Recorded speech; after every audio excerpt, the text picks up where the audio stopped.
જેને કરેલી ઠાકોરજીની સેવા એ વસ્તુ નિશ્ચિત સમય તમને કામ આવશે. પણ આ ખબર કેને પડે કે જેને જીવનમાં અનુભવ્યું હોય. આજે આપે કોઈ દિવસ ભગવાનનું નામ લીધું હોય તો આપણને ભગવાનના નામની ખબર પડે કે તમે યાદ કરો કે તમે એવી જગ્યાએથી પાછા અચાનક બહાર આવી ગયા કે જે કોઈ શક્ય જ નહોતું. અને આપણને દુઃખ યાદ રહી જાય. પણ મેં ઘણીવાર પ્રવચનમાં કહેતો કે સુખ આપણને ભૂલાઈ જતા હોય છે. તમે યાદ કરો કે તમારા જીવનમાં એવા સમયો આવ્યા છે કે જ્યારે તમને એમ લાગ્યું છે કે હવે બધું પૂરું થઈ ગયું, હવે કંઈ જ નહીં થાય. અને એવા સમય અચાનક કંઈક એવો પ્રકાશ આવે ને કંઈક એવો રસ્તો આવે કે તમારા પાસે રસ્તો ફટાફટ નીકળી પણ જાય છે. બરાબર? ઈ જ્યારે રસ્તો નીકળી જાય કે બધી વ્યવસ્થાઓ સર્જાઈ જાય, ઈ કેમ થાય છે એ સમય ખબર પડે કે ના, લીધેલું ભગવદ નામ ક્યારેક કામ લાગે છે, લીધેલી કરેલી ભગવત સેવા ક્યારેક કામ. કદાચ આપણા ઘરમાં ઠાકોરજી ન બિરાજતા હોય ને અને આપણા આજુબાજુ કોઈ વૈષ્ણવ ઠાકોરજીની સેવા કરતા હોય ને, ત્યાં જઈને રોજ ખાલી બગીચામાંથી ફૂલ લઈ અને ફૂલની સેવા વૈષ્ણવના ઘરમાં જઈને પધરાવ્યા હોય ને, એટલી વારે તમારા હાથ પગ ચાલ્યા હોય ઠાકોરજી માટે, તો એ ઠાકોરજીની સેવા જ છે. કે તમે કાયિક સેવા જ કરી છે ઠાકોરજીની. અધિકાર મળે ત્યારે ઠાકોરજી ખોળામાં બિરાજે ત્યારે આપણે આપણા હાથે સ્નાન કરાવીએ, આપણા હાથે પ્રભુને શણગાર કરાવીએ, આપણા હાથે સામગ્રી સિદ્ધ કરી અને પ્રભુને ભોગ લગાવીએ ત્યારે વધારે આનંદ થાય. પણ હજી એટલી લાયકાત ન હોય, હજી એવો ભાવ ન હોય તો કોઈ વૈષ્ણવને ત્યાં હવેલીમાં જઈને, વૈષ્ણવને ત્યાં જઈને જે એ વૈષ્ણવ કૃપા કરીને આપણને ઉપરની ટેલ આપે એ ટેલ કરી લેવી આપણે. એ પ્રમાણે પણ આપણે ભગવત સેવામાં નજીક પહોંચી શકીએ છીએ. એ ન બની શકે તો ઉત્તમમાં ઉત્તમ છે ભગવદ નામ કીધું. ભગવદ નામનું બહુ અને કલયુગના અંદર તો બહુ સ્પષ્ટ છે. કલયુગના અંદર ભગવાનનું નામ ભગવાન કરતાં વધારે પ્રભાવિત થઈ જાય છે. કલૌ કેશવ કીર્તનાથ ભાગવતમાં કહ્યું છે કે કલયુગના અંદર ભગવાનના કીર્તન છે ને એ સૌથી ઉત્તમ છે. આજે અહીંયા પણ કીર્તનિયાઓ કંઈ ભગવદ નામ ગાય, આપણે કંઈ ભગવદીઓની વાણી સાંભળીએ. આ જે સમય આપણો વ્યતીત થઈ રહ્યો છે ને, તમને ખબર નથી કે તમે આ સમયને વાવી રહ્યા છો.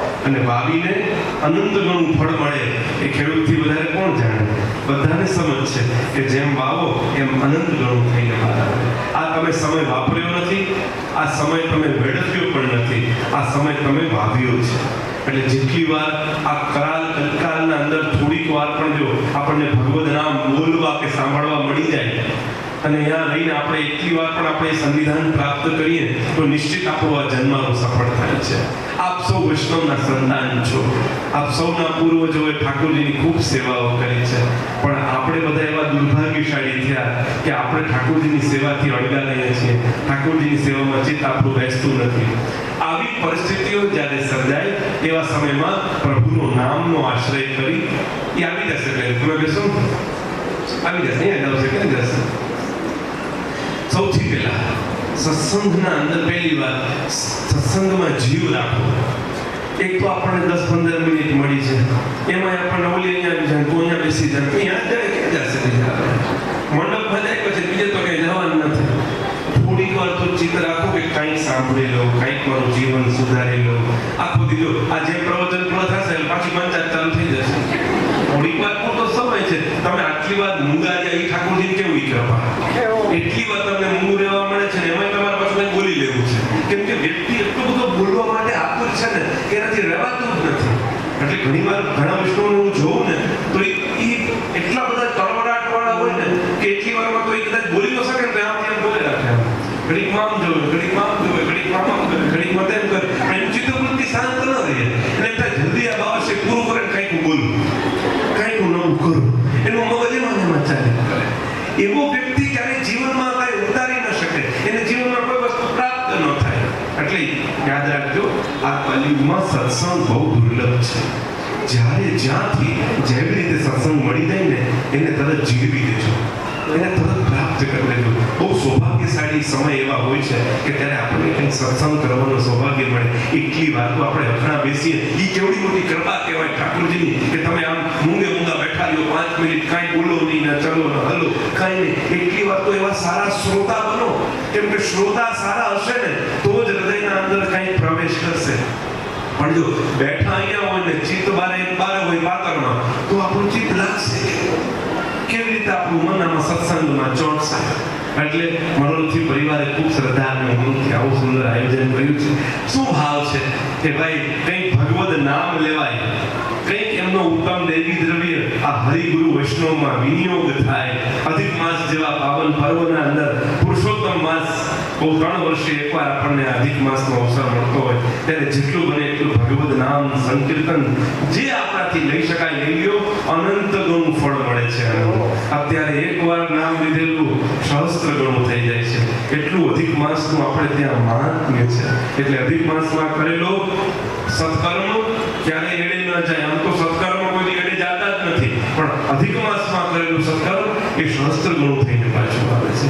એટલે એવા સદભાવથી આપ સૌ અહીંયા નોતર્યા છે, બધાને એવા સદભાવથી આપ સૌ અહીંયા આમંત્રિત થયા છો તો કંઈક મેળવીને જાજો. બરાબર, ભગવત પ્રસાદ તો મળશે જ, એ તો તમારા હૃદયને નિર્મલ કરશે. ઠાકોરજીનો ઉચ્છિષ્ટ પ્રસાદ હોય ને એ બહુ ભાગ્યશાળીને મળે. જમણવારમાં જ્યારે આમંત્રણ મળે ને એ વ્યવહાર છે, અને જ્યારે કોઈ મનોરથમાં આમંત્રણ મળે ને ત્યારે એમ માનજો કે બહુ સદભાગ્ય છે કે આજે મને ઠાકોરજીનો પ્રસાદ મળશે. એ સદભાવથી જાજો. તમને પ્રસાદની મહાત્મ્યતા ખબર છે, કેવડી મહત્વતા છે? એકવાર ઠાકોરજી અને ગ્વાલબાલકો બધાએ ભેગા થઈ, અને તમને કથા તો ખબર છે કે ઠાકોરજી જેમ ગૌચારણ કરવા પધારતા એટલે બધા ટોળકીઓ લઈને પછી એમના કિનારે બેસતા.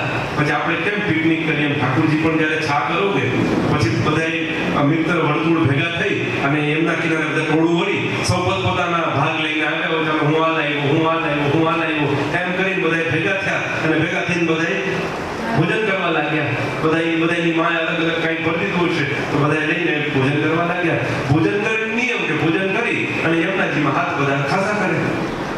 અને એ સમયે બ્રહ્માજીને એમ થયું કે આ મોકો સારો છે તો પ્રભુનો અધરામત મને પ્રાપ્ત થઈ જાય.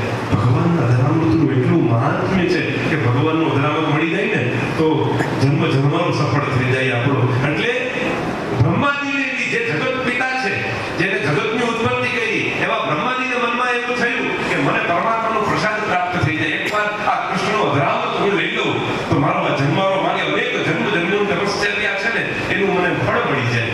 એવા સદભાવથી તેઓ માછલીનું રૂપ ધારણ કરી અને યમુનાજીમાં પ્રવેશ કર્યો.